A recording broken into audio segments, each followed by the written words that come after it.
I think I did what any homemaker would do, and that is to take her home into her own hands. This week, I ripped up all of my kitchen floor, and it was because of one major motivation, and that was the fact that I had a beautiful vintage stove waiting for me to be brought in. So I want to take you guys through the week with me as I take up the kitchen floor, go through the demoing process, putting it back together, and how we survived off of our Instapot for a whole week. And of course, I will share with you guys some of those recipes. Those will always be down in the description box below. And hopefully you guys can take away some good Instapot recipes and some ideas of your own. Welcome to my little kitchen that I've made here in the dining room. This is my island that I made, and it's on wheels, so I was able to roll it into the dining room. I threw in the Instapot 2 cups of rolled oats, 4 cups of water, put it on high pressure for 2 minutes, and let it release naturally for 10 minutes.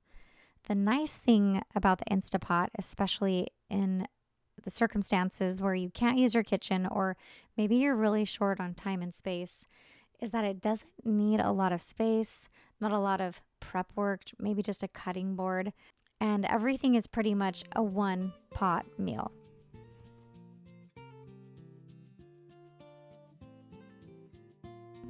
I'm doing my makeup in the kitchen because my makeup bag was in the car from doing my makeup on the way to church yesterday. This is how life is right now. It's all over the place. When the homemaker just rips her kitchen apart, it's like her whole world is just taken apart. The kitchen is truly the heart of the home. And so when the heart of the home is under construction, oh my gosh, it's just, everything's under construction. So I thought I could take you guys with me today. We are getting rid of our old stove. Someone's coming and picking it up today, and I have a new stove. I'm excited to show it to you guys. It's a new old stove. So I'll tell you more about that later. It's beautiful. It looks like it's an antique, but it's not. And so we're not gonna have a stove for the majority of today and probably tomorrow because it's gonna take a few strong men to bring in my cast iron stove that's coming in. I think I've shared with you guys a little bit, but I've had plans for a long time to do a few things to this kitchen. So the main catalyst to ripping my kitchen apart was the fact that the tile was cracking underneath my feet while I was cooking, and it was just crumbling, and that cracking kept happening throughout the kitchen. So this is a 100-year-old house. I know it's moving, it's the change of seasons, but I knew there was something wrong. So the kids and I went ahead and ripped up all of the tile, and I thought, this will be quick. I'll just rip up all the tile, we'll paint the original wood floors. I love that old painted wood floor farmhouse look, and it's simple, humble, classic. Well, turns out that here in the corner, on the other side of the wall, the AC had been leaking throughout the summer and we didn't realize it. So the floor was wet.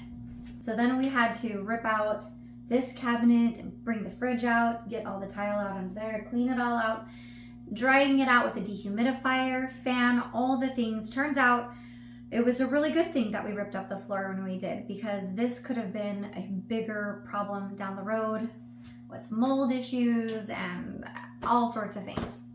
But it also turns out that it wasn't the only problem. This wood floor has been taken out over here by the stove. With that plywood, I still feel really good about painting this floor. I want to bring in some color. We're going to be changing the backsplash, see what we can get done the next couple of days. And you guys will just have to walk with me like a friend through all of this change.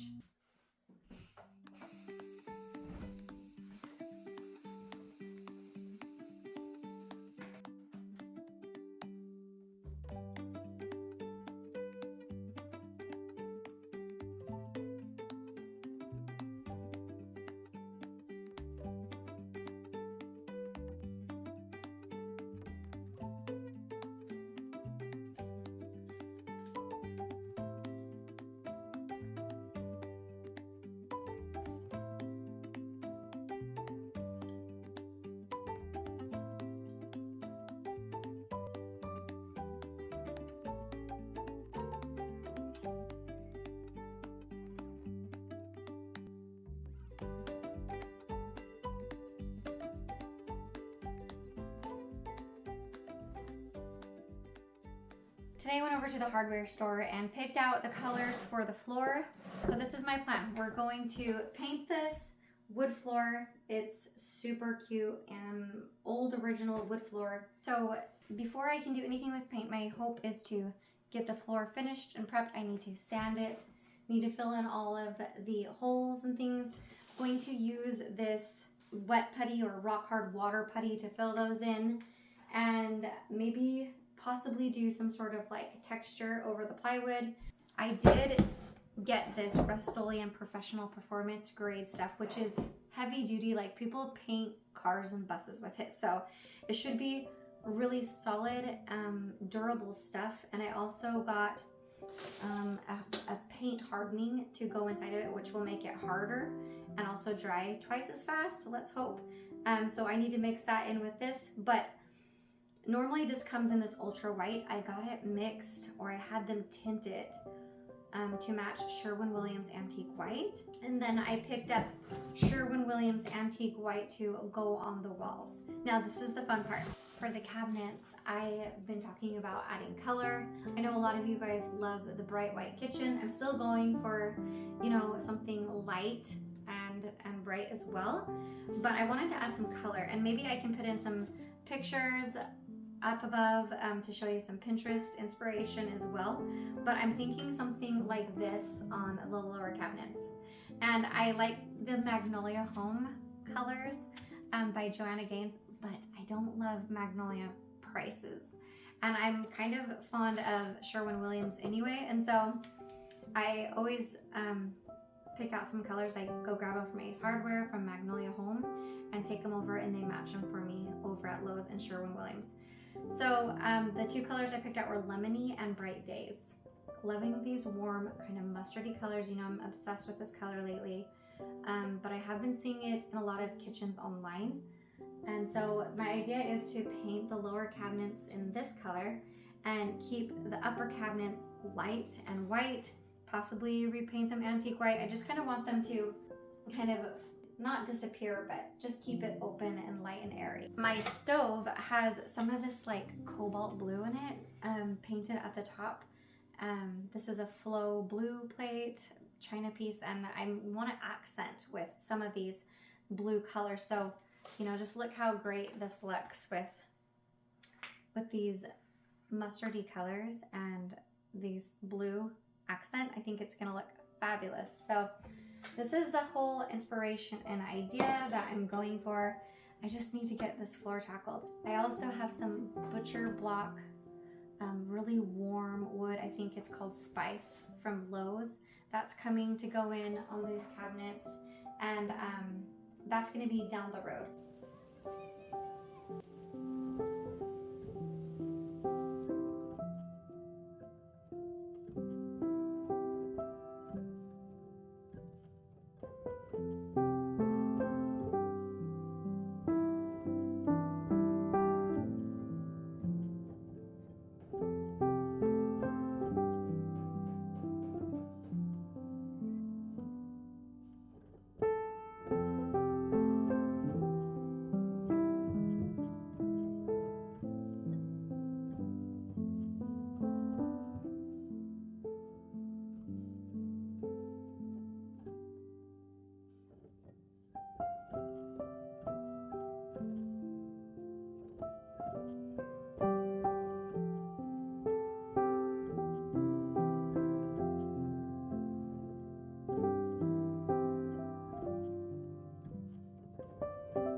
For dinner tonight, we are having a butternut squash risotto.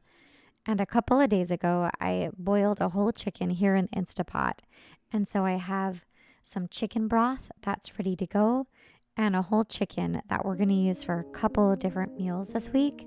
that really makes this cooking out of the Instapot and coming up with meals so much easier.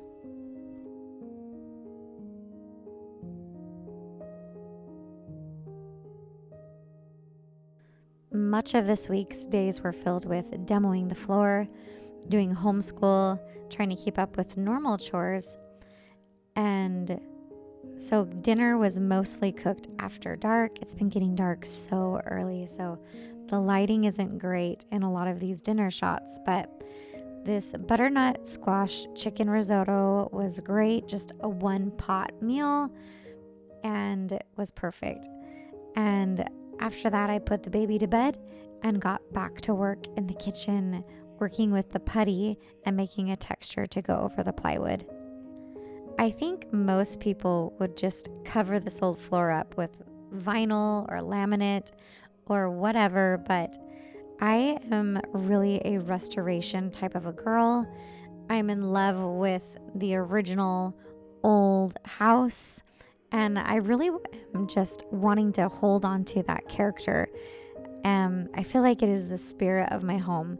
And so I came up with this idea to cover the plywood with putty because I definitely don't want that painted plywood floor look. I mean, that's just, I think, super tacky. So I'm covering it with some plaster, and then the plan here is to score plank lines so that it kind of blends in to the wood floor. It turns out that the reason the tile was cracking and crumbling right here in front of the stove and where I'm always walking is because that's right where the transition is between the plywood and the hardwood. And they did not level the plywood to the level of the hardwood. I'm pretty sure that they did a quick flip on this kitchen so they could turn around and sell it.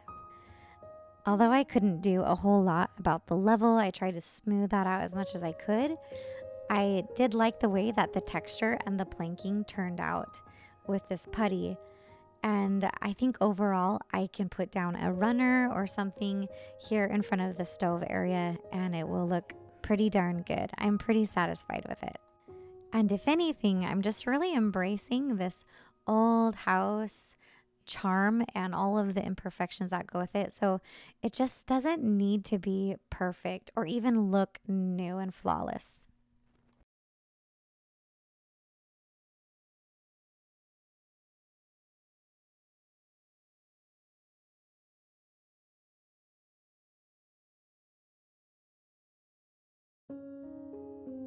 Okay, I don't even know what day we're on with this kitchen renovation. It's gone on for way too long. But I feel like we're finally coming to see the light at the end of the tunnel. We have sanded the floor and all of these white dots are putty that's filling in all of the holes. That's how many nails were in this kitchen floor. I don't know how many layers of linoleum and other flooring tile. Who knows what has been over this original hardwood floor, but it's been a lot to clean up. So the goal is to paint this floor tonight. After the babies go to bed, the kids go to bed, I'm gonna see how our paint looks, try it out over here in a corner, start where the stove is going to go, and see how it looks over this putty job that I did on the plywood. So we're gonna get over to making some dinner now. And so I'm gonna start dinner now over here in our one little island kitchen and see what I can cook up in the Instapot.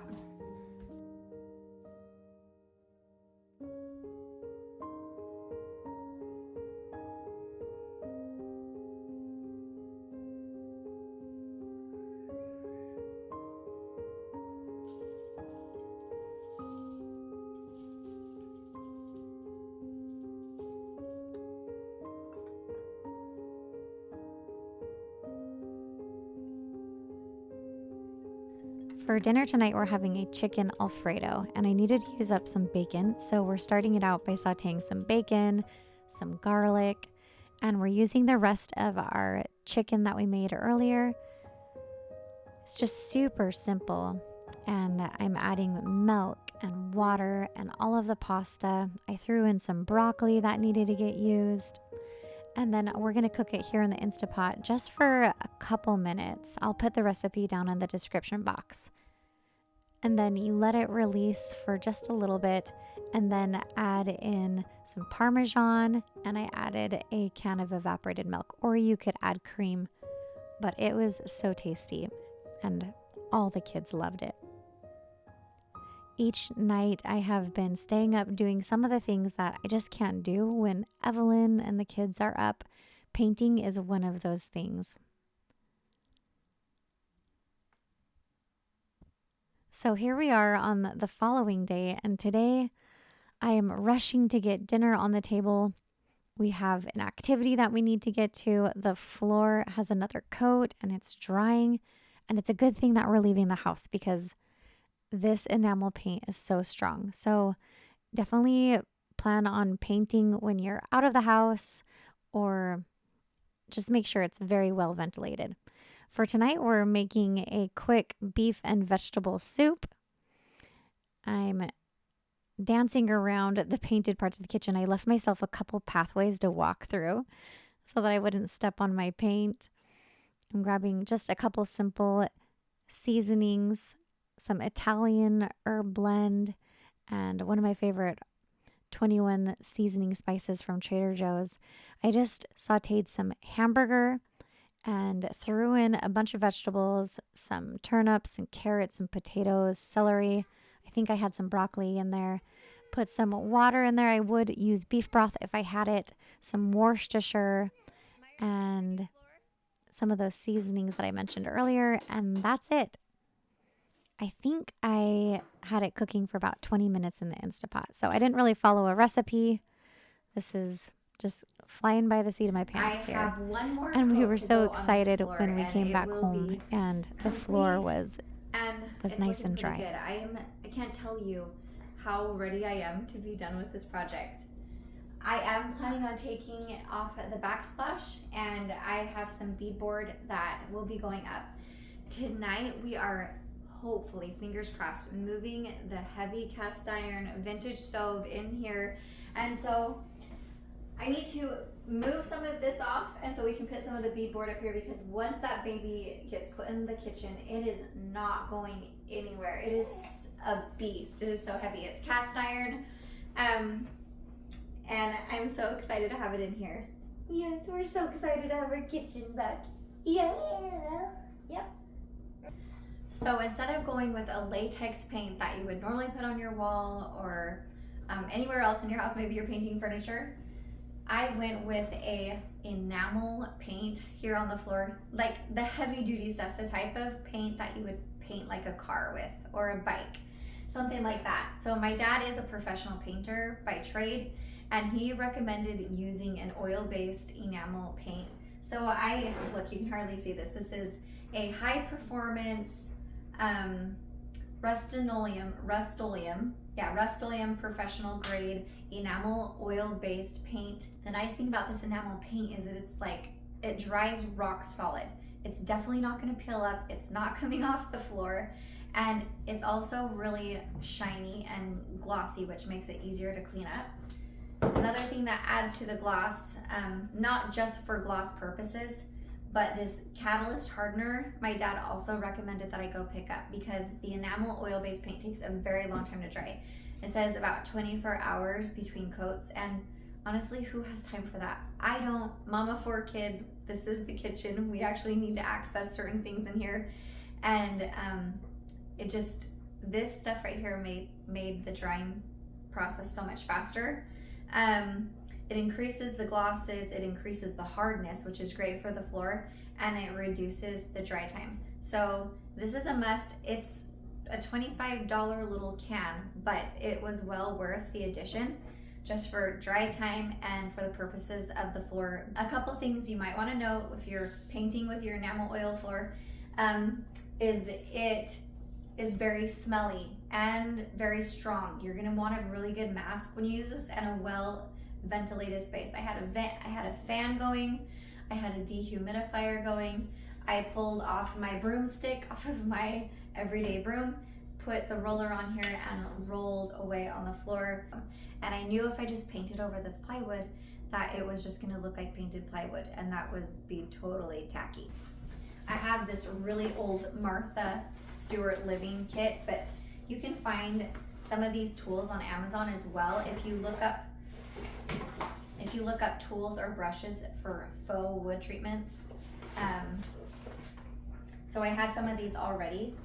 Things like this, you can roll wood grain, but I mostly just used the tooth part to draw in a little bit of texture. It's not super noticeable, but I think that's good. It just needed to be subtle. The thing that made the biggest difference was actually scoring lines to look like planks in the floor.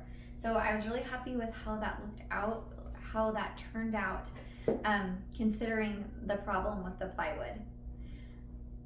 I think overall, one of the lessons that I learned through this is to follow your gut, because just looking at this floor in the bad condition it was in, I think a lot of people would think that you would just, there's no hope for it. You need to just cover it up with some vinyl flooring and whatnot. And that's fine, but I really wanted painted hardwood floors for my kitchen. I felt really good about it. I was set on it. And also knowing that someday if we want to cover it up with some vinyl luxury flooring or whatever, we can totally do that. But for right now, this is what's best for our budget. This is what I felt good about. It was a lot of hard work, like a lot of hard work, but I'm really glad that I followed through with my gut feeling. I'm also glad for good friends who came by and helped me out of this ditch that I dug up for myself. So essential. So I cleared off this counter. This is the only clean spot in the kitchen for right now. I'm going to get started, maybe a turkey chili. I've got a few guys who are coming over to help load the heavy cast iron stove into this space right here. So I need to get the rest of this tile off the back of here so that we can install some beadboard, because this baby ain't moving. And then that will complete our video today. Next week, I'm going to be filming a holiday kitchen prep video. We're gonna organize the kitchen, we're gonna clean it up, and maybe even decorate it a little bit, get it ready for the holidays. This kitchen is going to be a work in progress. And don't worry, this white kitchen is going to receive some color. And so when my dad gets here, he's gonna help me paint the cabinets, and it'll just keep evolving. So stay tuned for the following videos coming up. I do make a video each week, and I try to keep you guys posted in the community post on the channel. So here we go.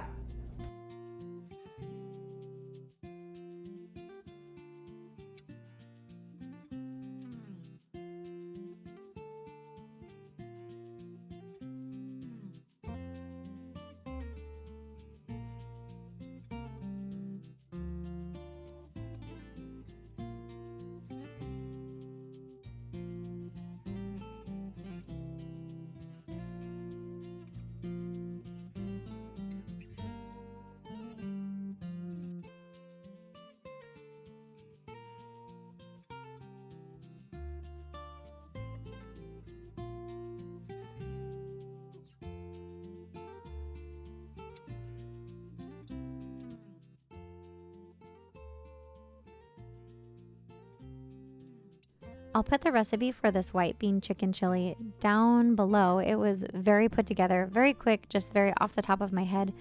And I forgot to show you the end of it because I had friends coming in to help move the stove. If it looks like for 1 minute that I did this project by myself, I did not. Miracles happened this week. The Lord blessed me with friends who would call in and offer to come and help us.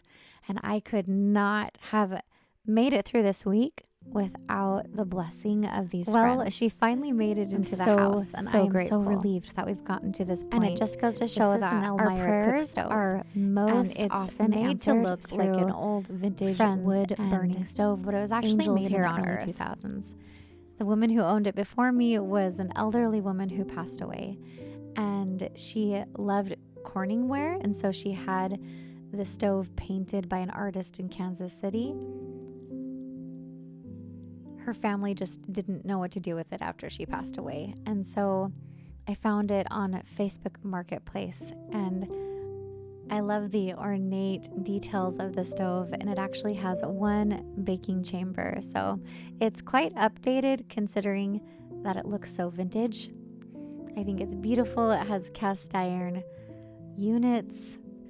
Elmira makes for a beautiful centerpiece, and I love the mood that she's setting here in the kitchen. So thanks for joining me here today, and you can look forward to more changes coming soon. I'll see you next week. Love you lots.